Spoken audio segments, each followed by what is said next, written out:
नमस्ते फ्रेंड्स, मेरे चैनल पर आप सबका स्वागत है। मैं आई हूँ आज ओम शांति का एग्जीक्यूशन है, तो मैं आज आपको ये जो बैनर लगे इनके बारे में यहाँ पे बारी बारी पूरी डिटेल दी जाएगी।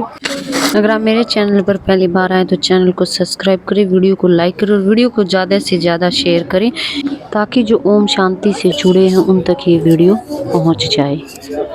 हाँ, इस चित्र में दिखाया गया है कि वास्तव में आप एक आत्मा है।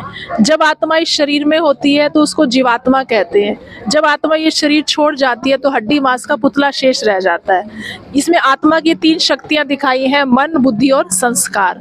मन का काम है सोचना, बुद्धि का काम है निर्णय देना, संस्कार जो कर्म हम बार बार करते हैं वो हमारे संस्कार बन जाते हैं। नीचे दिखाया जैसे गाड़ी है और जो ड्राइवर है, जैसे गाड़ी और ड्राइवर दोनों का संबंध है परंतु है अलग अलग, ऐसे आत्मा और शरीर है, इन दोनों का आपस में संबंध है परंतु है ये दोनों अलग अलग।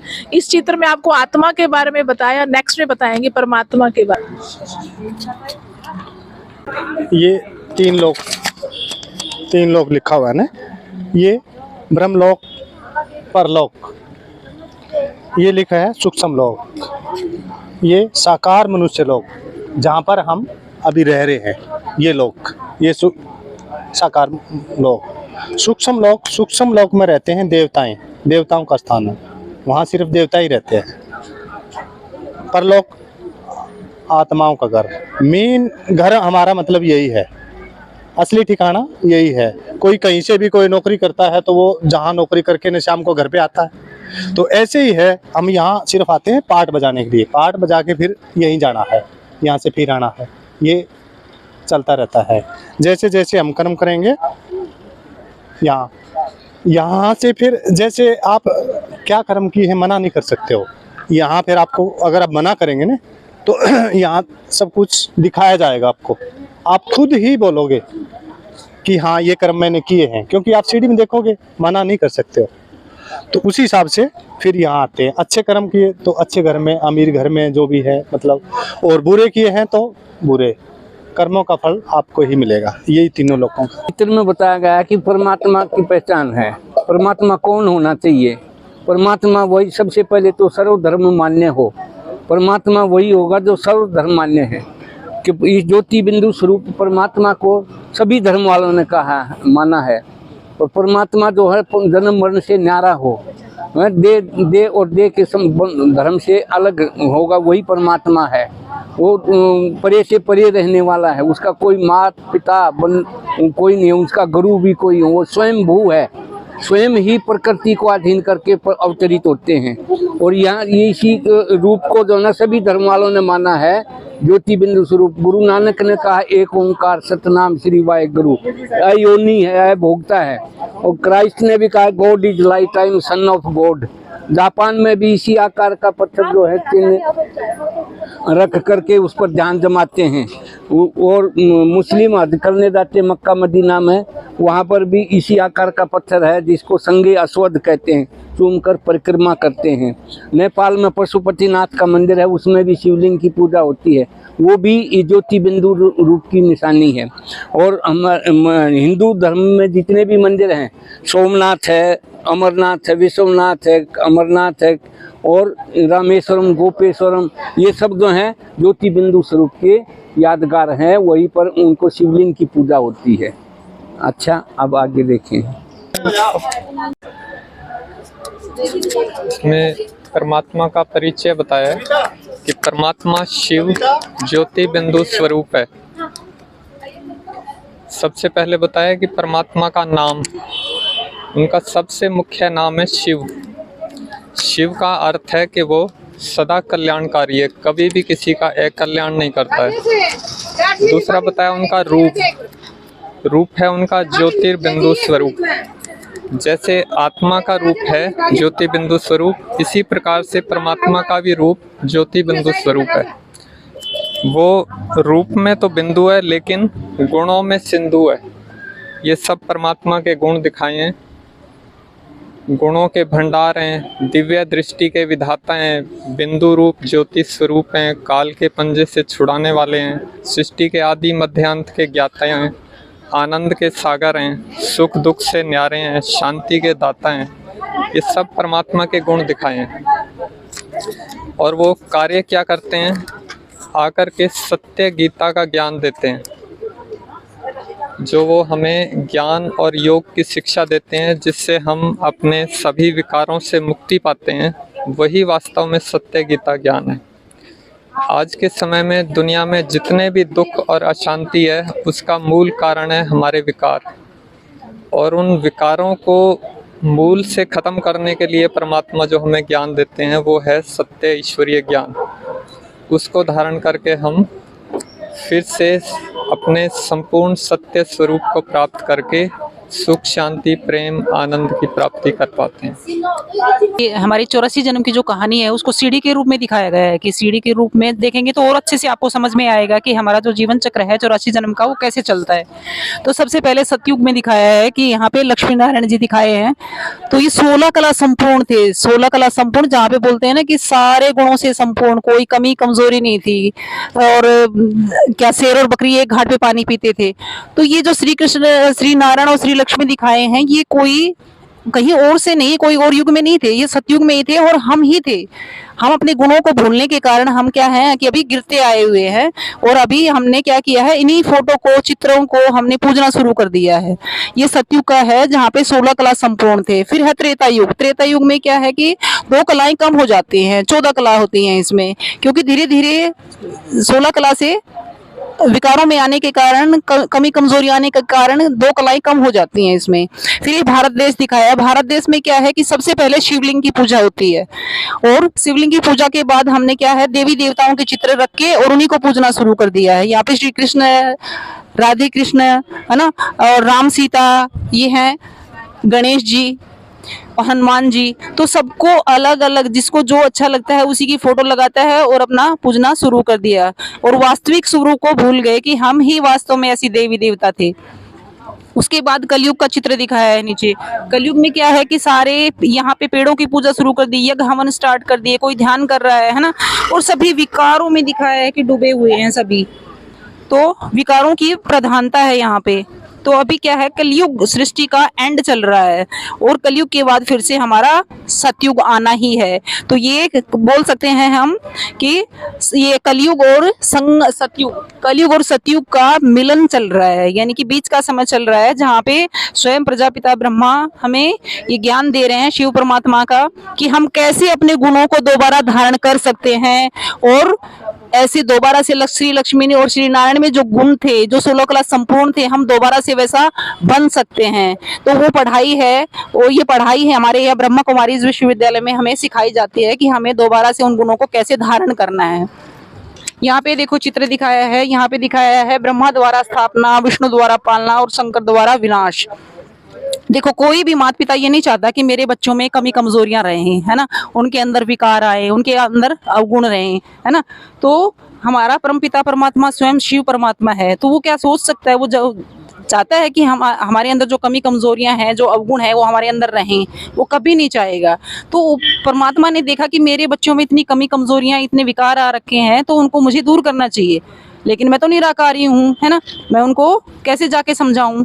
तो उन्होंने क्या किया कि हमारे जैसे शरीरधारी का सहारा लिया, जिनको हम ब्रह्मा द्वारा स्थापना, यहाँ पे दिखाया गया है कि ब्रह्मा जी के तन का सहारा लिया, और इनके माध्यम से ये ज्ञान हमें क्लियर किया कि हमें कैसे अपने विकारों को छोड़ना है, दोबारा से ऐसे देवी देवताओं जैसे गुण कैसे धारण करने हैं हमें।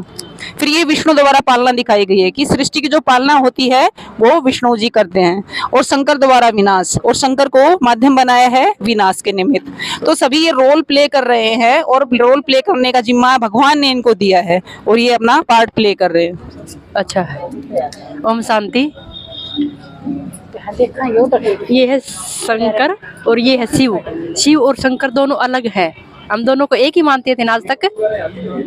ये है देवता, ये है परमात्मा, ये है निराकारी दुनिया का रहने वाला, ये है सूक्ष्म वतनवासी, ये है कल्याणकारी और ये है विनाशकारी। इन दोनों का नाम अलग, काम अलग, दाम अलग, तो एक नहीं हो सकते ना। जिसको हम शिव कहते हैं वो शिवलिंग, जिसको शिवरात्रि मनाते हैं वो ये होता है, इसी पे जल चढ़ाते हैं, है ना। शिवरात्रि भी कहते हैं, तो क्यों कहते हैं? बच्चे का जन्मदिन अगर दिन में हो या रात को तो जन्मदिन बोलते हैं ना। तो शिवरात्रि क्यों कहते हैं? क्योंकि परमात्मा रात्रि को आते। कौन सी रात्रि को? रात्रि का मतलब अंधेरा, है ना। रात्रि का मतलब क्या? अब दुनिया वाली बातों से डर, रात को लगती है ठोकरे, है ना, अज्ञान। तो ये परमात्मा आता है जो सारे संसार में अज्ञानता का अंधेरा छाया हुआ हो, चारों तरफ पाप, भ्रष्टाचार, अत्याचार फैला हुआ हो, तब परमात्मा सृष्टि पे आते हैं। आते वो क्या करते हैं, उसकी याद से सबसे पहले सर्व आत्माओं के अंदर से जो 5 विकार हैं उनको भगाते हैं, और वो भागते हैं परमात्मा की याद से। डंडे से या किसी भी चीज से वैसे नहीं भगा सकते, है ना। जैसे हमें पता तो है क्रोध भगाना चाहिए, है ना, लोभ अच्छा नहीं होता, लेकिन हमारे अंदर से भागते नहीं। क्यों नहीं भागते?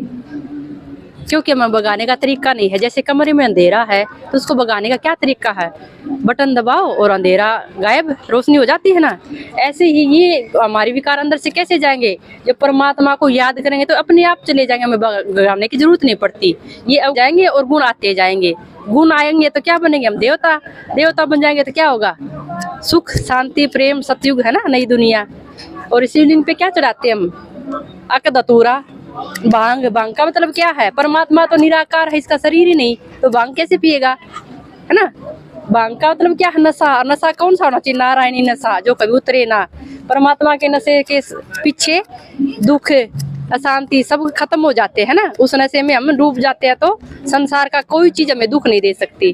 और क्या चढ़ाते इस पे, बेल पत्थर, जो जिसके 3 पत्ते होते हैं, उसका मतलब क्या होता, तन मन धन इस पे न्यौछावर कर देते हम। और क्या, जल चढ़ाते हैं ना, जैसे बहुत सारा पानी थोड़ा सा दूध मिला देते, इसकी क्या निशानी होती है, गुण थोड़े से रह गए हमारे अंदर, सच्चाई थोड़ी सी, और पानी ज्यादा है तो मतलब अज्ञानता, पाप, झूठ वो ज्यादा हो गई, वो इस पे अर्पण करते हम। और शिवलिंग के ऊपर भी जो मटका बंधा रहता है ना, वो पानी की बूंदे टप टप गिरती रहती इसके ऊपर, उसकी निशानी क्या है, परमात्मा को निरंतर याद करेंगे तो हमारी अंदर आत्मा साफ होती जाएगी। इसलिए उस मटके से एक एक बूंद निरंतर आती रहती है इसके ऊपर, वो उसकी निशानी है। और क्या, परमात्मा के ऊपर बेर चढ़ाते। बेर का मतलब क्या, बैर, आपस में जो बैर है वो अवगुण है, वो इस पे चढ़ाने से हम क्या हो जाते हैं, सुखी, मन शांत, आपस में प्यार को मिटाएंगे तो। देखो 5000 सृष्टि का चक्कर है, ये 5000 चक्कर है। सतयुग है 1250 वर्ष का, फिर त्रेता युग है 1250 वर्ष का। 2500 वर्ष हम राम राज्य में रहते हैं, 2500 वर्ष सुख शांति से रहते हैं हम, कोई दुख का नाम निशान नहीं है। 2500 वर्ष हम सुख में रहते हैं। फिर आ गया द्वापर युग, द्वापर युग 1250 वर्ष का, यहाँ पूजा पाठ भक्ति बढ़ती है और अशांति आती है। हम जितनी भी पूजा पाठ भक्ति बढ़ती है उतने हम दुखी होते हैं। क्यों दुखी होते हैं, ज्ञान के बिना, हमारे अंदर ज्ञान नहीं है। आध्यात्मिक उन्नति के लिए हमें ज्ञान की जरूरत है, आध्यात्मिक उन्नति के लिए हमें ज्ञान की जरूरत है। तो जैसे हम पेड़ पौधों को पूजने लगते हैं, द्वापर युग में आकर के पेड़ पौधे पूजने लगे, पेड़ पौधों को पूजते पूजते हम गिर गए। भगवान कहता है ये तो प्रकृति का नियम है, पेड़ पौधे किसने बनाए हैं, परमात्मा के बनाए हुए हैं, वो हमें क्या देते हैं, उस उनसे हमें ऑक्सीजन मिलती है। फिर आकर के कलयुग में, ये भी 1250 वर्ष का युग है, इसमें आकर के सारी आत्माएं जो है दुख शांति को प्राप्त करती हैं, इसमें आकर के अशांत हो जाती हैं। सतयुग और कलयुग के बीच का है एक संगम युग 100 साल का, जिसमें परमात्मा की प्रवेशता होती है और आकर के परमात्मा गीता का ज्ञान सुनाते हैं। संगम युग होता है ये 100 साल का, इस पर ही हम, ये जो है संगम युग भी अभी लास्ट का समय है, ये भी हम खत्म होने वाला है। परमात्मा कहते हैं 100 साल के संगम युग पर ही ये गीता का ज्ञान सुनाया जाता है। अब कलयुग में मतलब कलयुग में ही परमात्मा की प्रवेशता होती है, जितनी पूजा पाठ बढ़ती है उतना ही हम दुखी होते हैं। कलयुग में आकर के सब पाप आत्माएं इकट्ठी हो जाती हैं और पाप बढ़ने लगता है, पाप अत्याचार बढ़ने लगता है। अब घोर कलयुग में अंधियारी शिवरात्रि को क्यों परमात्मा की प्रवेशता होती है, क्योंकि घोर कलयुग में प्रवेशता होती है। रात्रि का माना घोर कलयुग, ये काला बिल्कुल ब्लैक कलर का दिखाई दे रहा है। घोर कलयुग में आकर के परमात्मा हमें गीता का ज्ञान देते हैं। अब 100 साल के संगम युग पर ही नई सृष्टि की स्थापना होती है और पुराने का विनाश होता है, फिर नया सतयुग आ जाएगा। शांति। ये जो कल्प वृक्ष का ये जो चित्र आपको दिख रहा है, वृक्ष दिख रहा है ना, जैसे सृष्टि के आदि मध्य और अंत को दर्शाने वाला ये कल्प वृक्ष है। और इसकी आयु कितनी है, 5000 वर्ष। कितनी आयु है इसकी? 5000 वर्ष। 5000 वर्ष के बाद हूबहू ये सारा ड्रामा रिपीट होता है। जैसे कि हम यहाँ अब ये प्रदर्शनी समझ रहे हैं, ये क्या है? हर 5000 वर्ष के बाद ठीक इसी टाइम हम फिर यही मिलेंगे और ऐसे ही समझेंगे। आप समझोगे और मैं आपको समझाऊंगी, यही समझने की बातें हैं। जैसे इसमें क्या है, सबसे पहले जैसे ये इसका ये जो दिखा है ब्रह्मा बाबा और ये सरस्वती माँ, ये कैसे वस्त्र दिखा रखे हैं? सफेद वस्त्र। ये इन्होंने ज्ञान की स्थापना करी, धर्म की स्थापना करी। इसके बाद क्या होगा? जैसे बिल्कुल ये लक्ष्मी नारायण कौन होते हैं? जिनके अंदर 16 कला संपूर्ण के अंदर कोई भी अवगुण नहीं है। ये सतयुग में स्थापना होती है, ये सतयुग में अपना राज करते हैं। उसके बाद फिर यह 2 कला कम हो जाती है, फिर ये त्रेता युग में आ जाते हैं। उसके बाद द्वापर युग, उसके बाद कलयुग और कलयुग के बाद संगम युग। तो ये सब आत्माएं क्या है? ये अच्छे अच्छे कर्म करके अपने स्थापना, यानी कि जो संसार में प्रख्यात होते हैं, अच्छे काम के लिए प्रख्यात होते हैं, तो वो अपने अपने सारा सब कुछ अच्छे अच्छे कर्म करके अपने धर्म की स्थापना करके ये चले गए। और उसके बाद देखो ये सबसे क्या है, ये जैसे ये कमल का फूल दिखाया। जैसे कमल का फूल का मतलब क्या होता है? कमल कहाँ खिलता है? कीचड़ में खिलता है। लेकिन इसकी विशेषता क्या होती है फूल की? तो ऐसे ही हम अपने पूरे परिवार में एक कीचड़ का उदाहरण दे दिया। जैसे तो परिवार में क्या होता है कि हर तरह की बातें होती हैं, लेकिन हमें अपनी बुद्धि कहाँ रखनी है? परमात्मा के साथ अटैच रखनी है।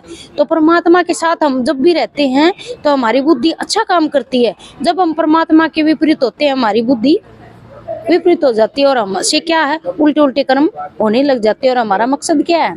तो ये क्या है? हम जब उल्टे कर्म करते हैं तो हमारी शरीर का भी विनाश ही होगा ना। तो ऐसे ही सृष्टि का क्या है? आदि मध्य अंत।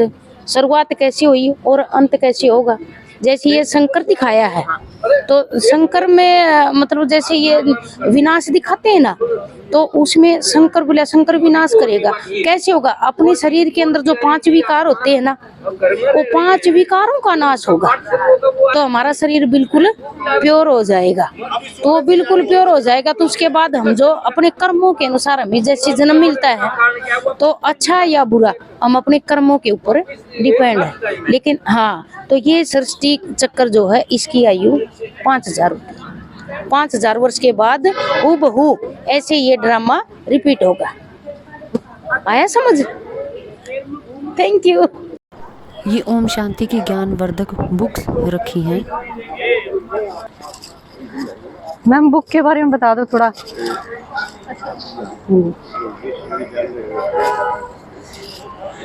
ये आध्यात्मिक बुक्स हैं, इसमें सभी अच्छी अच्छी बातें, जो भी आपके प्रश्न है इसको आपके इसमें आंसर मिल जाएंगे। आप कोई भी बुक्स खरीद सकते हैं, सभी बुक्स आध्यात्मिक बुक्स हैं। मैम इनका कोई चार्जेस है या फ्री में? हाँ, ये चार्ज है इनके। बाकी जो एक ये ज्ञान अमृत है, ये फ्री है। ठीक है, थैंक यू मैम। और आपसे कब मिलना होगा मैम? मतलब वीक में कभी भी आ सकते हैं आप? हाँ, कभी भी आ सकते हो। टाइमिंग कोई भी टाइमिंग में? 11 बजे दिन में और शाम को 6 बजे। ठीक है मैम, थैंक यू मैम। ओम शांति। वीडियो को पूरा देखने के लिए धन्यवाद। और आपको मेरा ये वीडियो कैसा लगा कमेंट कर जरूर बताएं। और मेरे चैनल से जुड़े रहने के लिए प्लीज़ चैनल को सब्सक्राइब करें, लाइक करें। जय हिंद।